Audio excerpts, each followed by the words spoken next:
Hi.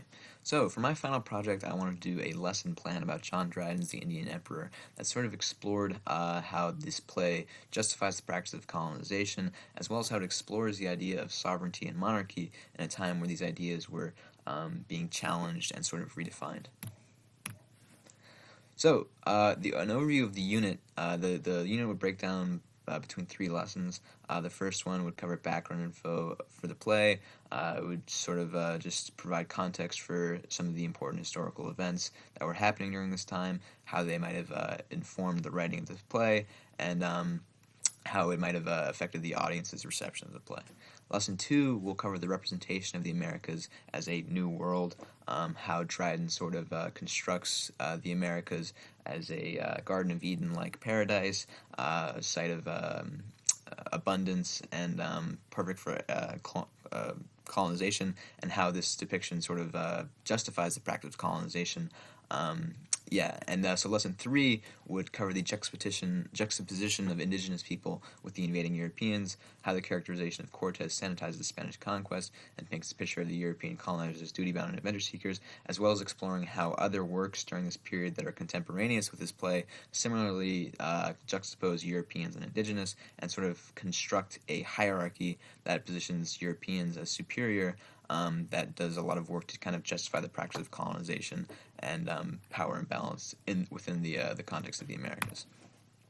So the goals and learning outcomes for this project include students being able to critically engage with Dryden's The Indian Emperor and identify major themes and core ideas and how they are related to overarching ideas of the era in which it was written. And those also include the key themes and core ideas that we've covered in class.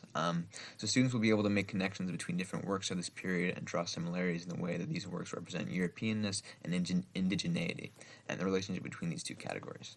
Also, students will be able to critically analyze the way in which colonization is represented across works, as well as possible motivations and factors in this representation. So that's where the other works come into play.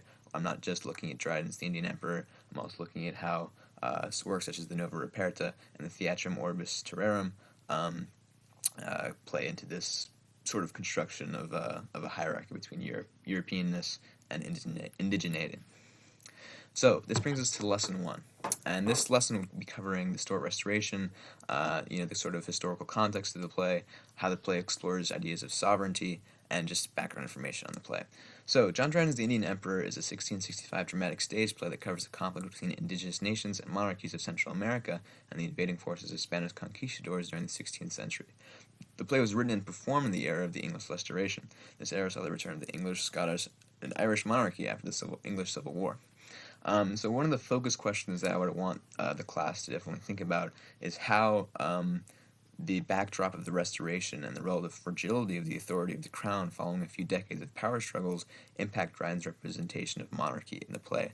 Right. So this play, 1665, written pretty much after the Restoration has completed its course, but definitely fresh in the memory of Dryden and the audience would have been the power struggles that plagued England and the other English kingdoms during this time for years.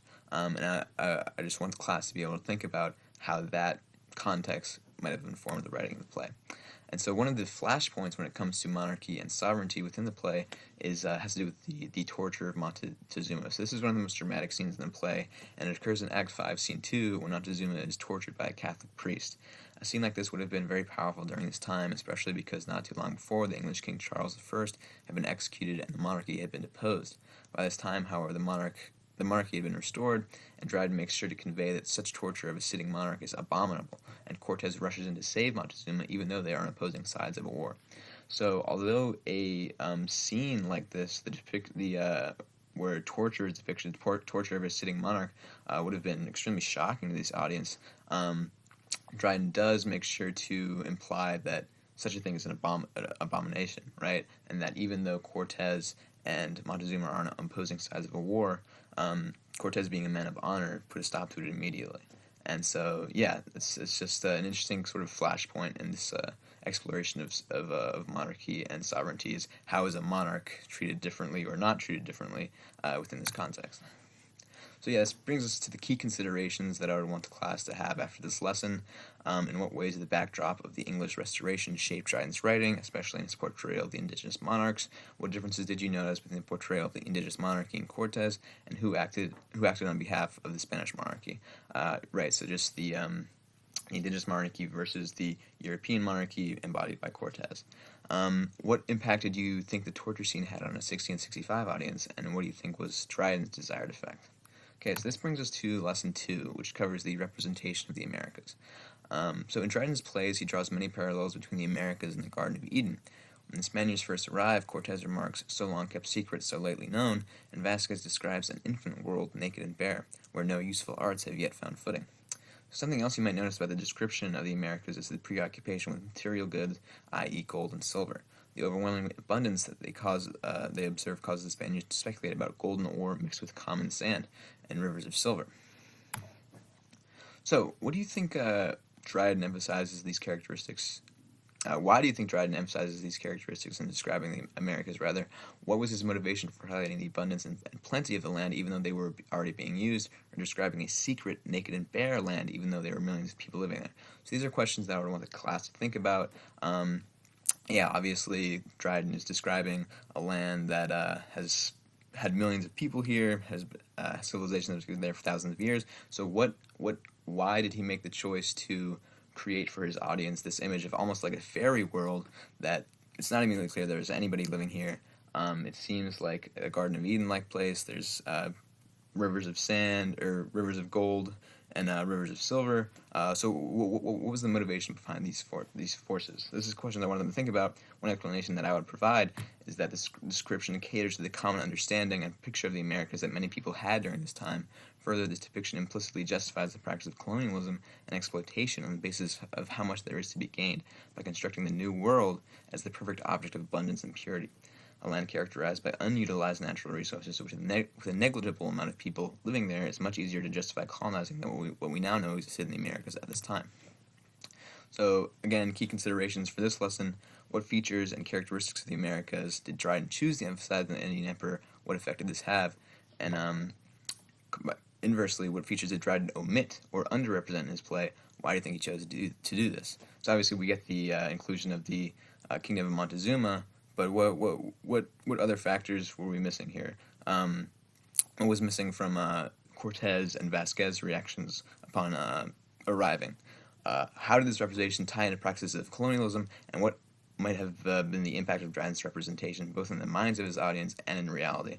So yeah, this just gets at how does a justification of the practice of colonialism during ongoing colonialism, what effect does that have?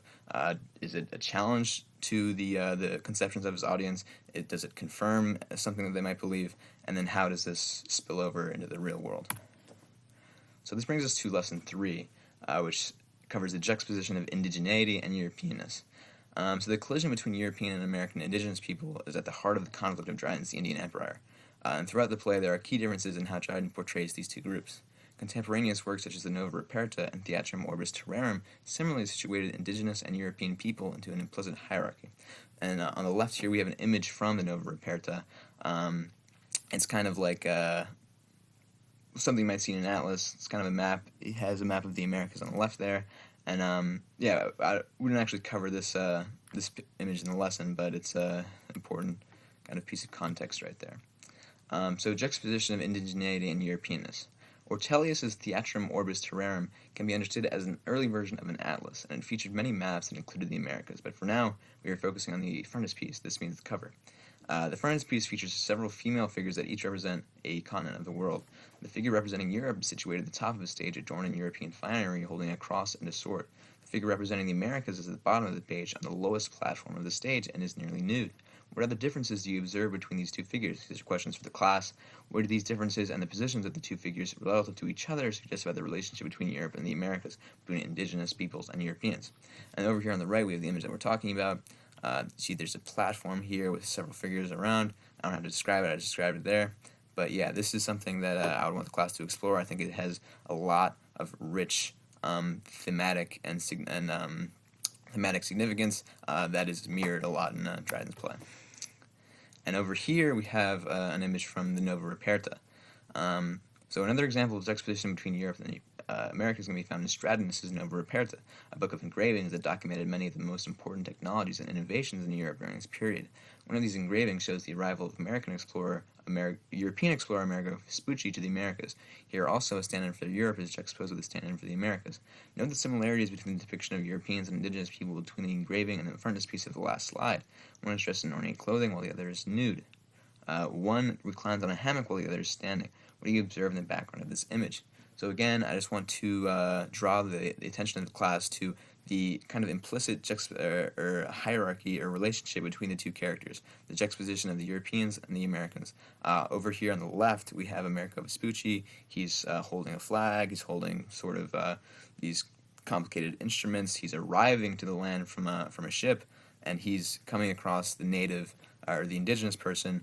She's nearly nude. She's reclining on a hammock. In the background, you can even see somebody roasting a human leg, other nearly nude indigenous peoples. And so I would just want the class to think about how this kind of characterization, how this juxtaposition, how this informed people's understanding of indigenous people and of European people, and how this might have been at play in a play about colonization and colonialism, and just how it would interact with that. And so this brings us to Dryden's play, where this juxtaposition and hierarchy is also present. So for this, I would want the class to think about the character of Cortez, the main European character, and how he interacts with the indigenous characters. Cortez bests Guiomar and Audemars, multiple women fall in love with him, and he even has Montezuma's respect despite the fact that it is his kingdom that Cortez is trying to take. Further, Dryden implies that it is through their own fault that the indigenous monarchy is displaced, because they refuse the terms that Cortez tried to force on them. The remaining indigenous royalty opts to banish themselves at the end of the play and live in the harsh environment, beyond the mountains, within herbage in the plains, and fruitless fields. This characterization, as well as the juxtaposition between the indigenous people and the Spaniards, implies the natural superiority of Europeans and reproduces the idea of a hierarchy that we saw reflected in other works from this period. Yeah, so I just want the class to think about how this kind of plot arc and the characterization within the play mirrors and echoes the similar sort of juxtapositions we see in the previous pages of the sophisticated European and the indigenous person, and how we get multiple images of Europeans, kind of coming and displacing indigenous people, and these kind of characterizations kind of justify that as rightful, right? So key considerations. What were some common tropes you saw in the depiction of indigenous people across Dryden's play Nova Reperta and Theatrum Orbis Terrarum? In what ways did these works characterize American indigenous people? In what ways did they characterize Europeans? In what ways might the play have been received differently if Cortez had not been presented as such an honorable character? Would that have challenged the audience's assumptions about colonization? Yeah, so for this last question, I think it's important that the students sort of understand how the play works as a justification of colonialism, and one of the key mechanisms of that is in the characterization of Cortez as an honorable person. And so if that were to change, how might that challenge the assumptions of the audience? Would that make them think that colonization wasn't justified? So those are just important questions, and I think that would bring us to the end of the lesson. So just those important things to consider.